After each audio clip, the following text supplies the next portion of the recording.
Hamas اور اسرائیل کے درمیان جاری جنگ شدت اختیار کر گئی۔ غزہ میں اسرائیلی حملوں کے رد عمل میں فلسطینی مزاحمتی تنظیم حماس کے عسکری ونگ القسام بریگیڈز کی جوابی کارروائیاں جاری ہیں۔ حماس نے نئے سال 2024 کا آغاز اسرائیل پر 20 سے زائد راکٹ فائر کرکے کیا۔ میزائل فائر ہوتے ہی اسرائیل کے مختلف علاقوں میں سائرن بجنا شروع ہو گئے۔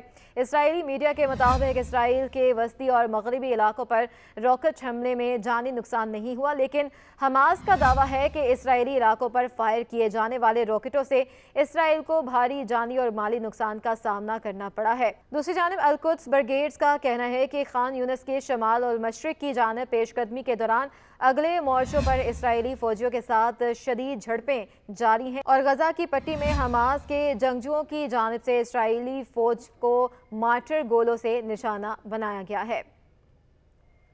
اسرائیل نے حماس کے مزاحمت کاروں کے ہاتھوں صہیونی فوج میجر اور کیپٹن سمیت 2 فوجیوں کی ہلاکت کی تصدیق کی ہے۔ غزہ میں اسرائیل کی جانب سے شروع کی گئی زمینی جنگ کے دوران اسرائیلی فوجیوں کی تعداد 172 ہو گئی ہے، جبکہ سینکڑوں اسرائیلی فوجی شدید زخمی بھی ہیں۔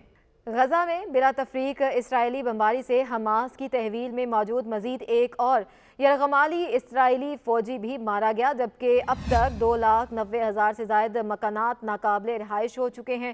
اسرائیلی فورسز نے نئے سال کے آغاز کے ساتھ ہی غزہ پر بم برسا دیے۔ عرب میڈیا کے مطابق فلسطینیوں کو 2023 میں جہاں اسرائیلی جارحیت کا سامنا رہا، وہیں نئے سال کے پہلے روز ہی صہیونی فورسز نے غزہ پر تابڑ توڑ حملے کیے، جہاں خان یونس شہر میں خوفناک زمینی لڑائی جاری ہے۔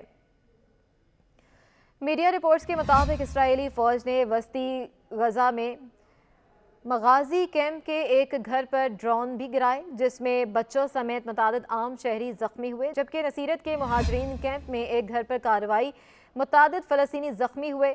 عرب میڈیا کے مطابق اسرائیلی فورسز نے رات گئے مغربی کنارے کے مختلف علاقوں میں چھاپے مارے، جہاں فورسز نے نابلس شہر اور جنین کیمپ سمیت کئی علاقوں میں کارروائیاں کیں۔ اسرائیلی حملے میں شیخ یوسف کے اہل خانہ زخمی بھی ہوئے ہیں۔ شیخ یوسف 2005 سے 2006 تک فلسطین کے وزیر مذہبی امور بھی رہے تھے۔ 7 اکتوبر سے جاری اسرائیلی حملے میں فلسطینی شہداء کی تعداد 21,800 سے بڑھ گئی ہے۔ فلسطینی وزارت صحت کے مطابق اسرائیلی حملوں میں زخمیوں کی مجموعی تعداد 56,491 ہو گئی ہے۔ امریکی اخبار کا کہنا ہے کہ اسرائیل نے وسط دسمبر تک غزہ کے رہائشی علاقوں پر 29,000 بم گرائے۔ غزہ کی تباہی جدید ریکارڈ میں بدترین تباہی بن رہی ہے۔ دوسری جانب برطانوی اخبار کی رپورٹ میں کہا گیا ہے کہ غزہ پر وحشیانہ بمباری اور ہزاروں شہادتوں کے باوجود اسرائیل کو کامیابی کے اشارے نہیں مل رہے اور اسرائیل عالمی تنہائی کا شکار بھی ہونے لگے۔